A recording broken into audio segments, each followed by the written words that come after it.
All right, boys. When it comes to Insidious, I like to think of this franchise as the cure for insomnia and maybe the cure for a good memory. Like if all you want to remember is the day around the moment you saw these films because they're so dull and so like just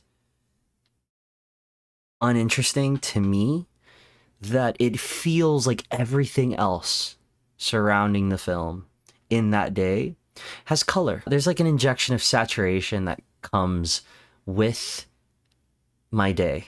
And if you can tell, we're going to talk about Insidious Out of the Further, which I saw like a day or two ago, and I can't even remember that. And that's really problematic. Like it's an issue that I can't remember the movie a day or two after I've seen it. Like I have to close my eyes and go into my own further and extract something from it.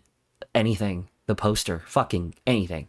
These movies are so mind-numbingly average and just so dull to me.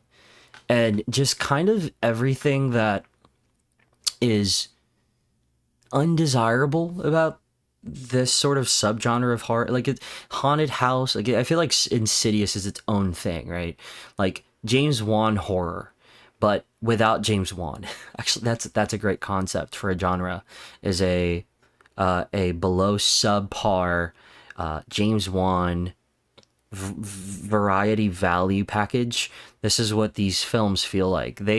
Insidious 1 was good, right? Like at the time it was good. It was like a PG-13 horror film that did more than your average PG-13 horror film from a director that I think at the time really was at his peak, right? Like we had James Wan do Saw films, Conjuring, Insidious, Dead Silence, which is, out of all of these, that's the one that should have came back for a sequel. Death Sentence, like there was a time where James Wan really was about that shit. I really, really love that era of James Wan. And Insidious 1 was good. Insidious 2, everyone agrees, was shit. I think people were hard on it because I just wasn't expecting more than what I got in 1. Guess what? I didn't get more than what I got in 1. And all down to the cliche dad is possessed and is going after the family twist. That was like, okay, like, I mean, the first one wasn't doing anything truly incredible. The setup for the horror was great. You know, like when Lin Shaye is looking up at the ceiling fan and her, you know, one of the, I think it was Lee Winnell who was acting as one of the ghost hunters. He was like drawing, but that was a cool setup. Like there's sprinkles of horror genius in Insidious 1 and Insidious 2. Very low budget, loved the shadow play. I wasn't as high on the red-faced demon like everyone else was, like Darth Maul. I love Darth Maul, but like this version of him, I just really didn't care. He just really wasn't all that to me. The concept of the Further was cool, but it felt too much like a haunted house attraction, which at the time was fine. It's a low-budget horror film from a director who's fairly fresh. And it looked great, but now every movie since then has made it look like a haunted house attraction at Halloween Horror Nights. I really can't tell you shit about fuck when it comes to part 3, part 4, and the one directed by Patrick Wilson, part 5, which I think at the time I thought was probably second best to 1 and was fine. But I don't remember anything about anywhere between like, I really don't remember shit about fuck except 1. Anyway, so we jump onto this film, right? We're in our 6th installment, Out of the Further, and here we are exploring a mother who has the ability to extract things out of the Further and then also put things into the Further, right? So we're doing this. This movie reminded me of like a Nightmare on Elm Street movie. I could feel like, I don't know if it was intentional or if it was unintentional, but it definitely felt like they were trying to do something slightly different, right? Like something that has been alluded to that I don't remember if we've done once or twice already, but like a whole film built on the premise of like you can extract things out of the Further and put them back in. Like that's cool, right? Like that's something to build a story around. Like I dig the aesthetic of the new creature, like the new ghost. He had this like goth emo look. He was just trying to be very edgelord, but it reminded me of like a 90s film, a lot like James Wan's last film he directed. And so I was like, okay, like that's not scary. And none of these movies are remotely scary. As I think along the way, this movie has a really solid build-up. Like it has a really solid setup, right? Like the main character can pull things in and out of the further. That's cool. How are we going to use that in the story? She is a woman with a tragic past. Her mother unalived herself in a very pretty brutal way at the beginning of the film, and she lives with the trauma of things that were never handled. The sort of conflicts between her and her mother that were never quite handled. Her mother was very neglectful, and that carries over into her character, her trying not to be like that with her daughter. Her daughter, the little girl who performs, is like fucking, she was such a natural, and not just like a natural acting like a kid, but she didn't feel like a kid reading a script, trying to remember her lines. She just felt like she was improving how to just be herself. She was really like, she was in there moments where she's crying, and I really felt like she was scared for her mom. I was like really impressed with her performance. So she's probably gonna have a really bright future in horror movies moving forward, which is good on her. Cool, that's good on her. But the mom is starting to have these horrible nightmares that involve the further. She's also sort of realizing that there's a bunch of people that seemingly look dead in her neighborhood that keep walking back and forth, and it all feels fucking weird to her. So as one does, the setup is there. We escalate from that point on, and she seeks help of a legendary legacy character in the franchise, Lin Shaye, and that's kind of where your movie takes off. If you've seen all these other films and you remember them, this is very much a culmination of it's a slight culmination of everything that's come before it. They because the further is sort of trying to leak out into our world, we do get more than Easter eggs. We get other villains from the other films, and it definitely feels like they're sort of, this comparison has been going around everywhere, but it really does feel like your endgame of the Insidious franchise.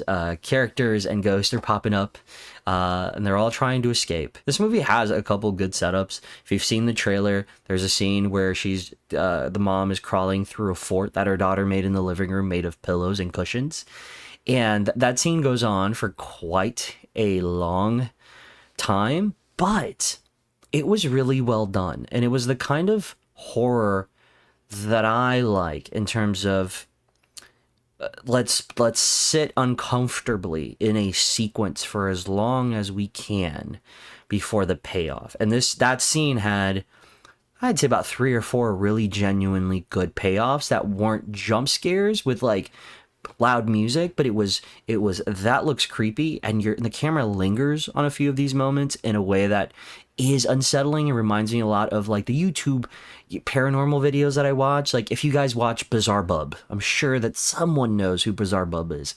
He has some of the best culmination of like haunted videos on YouTube, and it's usually like 4 or 5, but those 4 or 5 are excellent quality long videos of like a ghost somewhere in a corner, and this movie uses those haunts in a way that reminds me of those videos, and because I really dig those videos, to me they worked. I was like, oh, that's a nice visual. Like if it's just like a head peeking out like from the corner of a wall, but you look at it and it looks so, with the lighting and the lenses and the makeup, it's so disconcerting that it really does, like, it's effective, right? It made me feel a little bit like, ugh.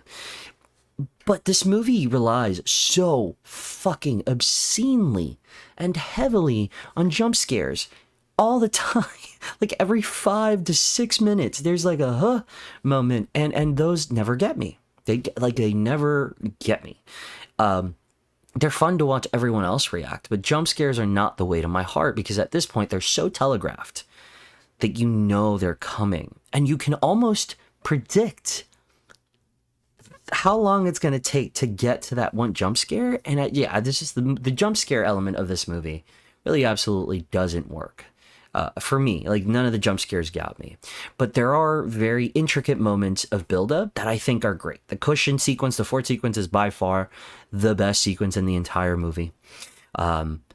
there isn't a lot going on in the film, but because this movie is so consistently moving from set piece to set piece, which there's nothing wrong with that at all. Actually, I prefer this movie focus on the fun element and stop trying to give me story that I don't give a fuck about, because I don't care about the Insidious franchise. They just lean on what they've done for every installment. And this one is probably the only one since the original that feels like it's attempting to have some element that sets it apart from the rest.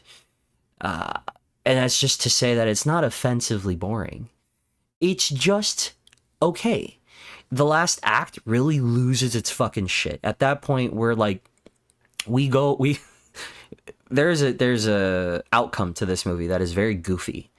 And the last act is pretty chaotic. I will say that last act makes up for a lot of some of the setbacks that the movie might have, because the last act really just gives no fucks. I mean, it goes full on goofy on such a level. I mean, the writers at a certain point, and this is how I imagine the writing process went, right? So I'm writing a film and I'm only doing small amounts of cocaine, just very small amounts. And then at the end, right? Let's say one of the writers, like, he walked up, right? And he like went to the bathroom. The floor was slippery. He took a shit, walked back out. He doesn't have a carpet in his living room. He slips because his foot's wet. He falls down, hits his head on the coffee table. And as he's falling down, he snorts the entire line. The whole thing. Wakes up after his concussion. And before he goes to the hospital, he goes, I really need to finish the script, because I don't know if I'm going to remember who I am after I go to the doctor. And this third act is the result of such a intricate accident like that, because this shit goes batshit crazy. It goes nuts. And I really did enjoy that sequence, because at the movie, I was like, it felt so unlike and most of these movies always end, right? Like, they end in the further. All the time. There's like going through the further. We've seen the further so much. Like, there's only so much you can fucking do with dark hallways and fog machines from Spirit Halloween. But I will say the further here looked, it felt lived in. There are a couple of very creepy demons, especially towards the end. It's like a freak show of demons in the further. Some of these are just malignant looking spirits, and I enjoyed the practical effects and the makeup here probably better than any of the other movies. Like, I feel like they found the right balance in this film to give you that sort of those uncomfortable faces. There's also a great sequence that gets promoted a lot in the trailer, and I think one of the posters, which involves a dentist, that was really creative. So this movie has reasons for why it's a fun watch at the theater with a loud theater. With a theater full of people, but I don't think this is a kind of movie that is that good that you can sit in the silence of your own home and watch it as a first-time watcher without the experience of other people getting scared for you, or without it just becoming like a community thing. You know, does that make sense? Because watching it at home, I don't think it would hit as hard. So what I'm saying is, if you're going to watch this movie and you're looking for a horror experience, go to the theater, find a dark theater, get a bag of popcorn, and sit down with a group of friends and enjoy the experience that is this better than the others, but in no way, shape, or form is it a competitor for one of the best horror movies of the year at all. I just feel like it's a little too late for me to acknowledge anything this movie has done better than the rest, because it took 6 movies and I really can't remember shit about any of them. The villain, while looking cool, he's kind of a bitch. All right, he's kind of bitch made, and you kind of see that towards the end. They try to make him feel more menacing. I think everyone else in the demon realm is a little bit more menacing than he is. The demons and the ghosts that surround him are a little bit more terrifying than he is. So thankfully there is an ensemble of demons and evil that surround him for you to like kind of be like, oh, okay, that's cool. There's some crazy gnarly makeup here too that reminds me of like walking into a bar in Star Wars. Like, whenever there's all the aliens sitting around, like different species of alien from different planets and galaxies, just sitting around having whatever, chatka. And they're just like, They look weird. They're the end goes there. It gives you like weird looking entities that actually were cool. Like I was happy to see that they took some risk. What happens in the end feels a little too far-fetched. While I was like sold on it because I really just don't care that much.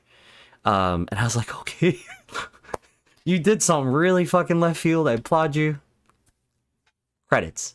And I left. Like it, while they did something that I could applaud for how crazy it is in terms of the main character, it also just, even not remembering everything, felt very left field for me. And you know, it is about her ability. Now, you know, and all of these movies are about people having an ability, right? Like the first one was about the little kid having the sixth sense, right? And you know, and then it was the dad having a history of that sixth sense that was explored in two, and then in the fifth one it was about that same family. And I don't remember what 4 or 5 were about. Was no 4 and 3. See, I don't even remember in what order. I'm gonna test myself. 1, Cities 2, Skeleton Key was 4. I don't remember 3. Or was that 3? What the in probably 2 years, I will not be able to remember this movie or its placement in the chronology. So, that's my review for Insidious Out of the Burger. Let me know what you think. Let me know if you watched it. Let me know if you enjoyed it. Let me know if I'm full of shit and deserve to be in the further and penetrated by a further. Anyway, thank you guys for watching. Stay tuned for the next review, and I will see you at the movies.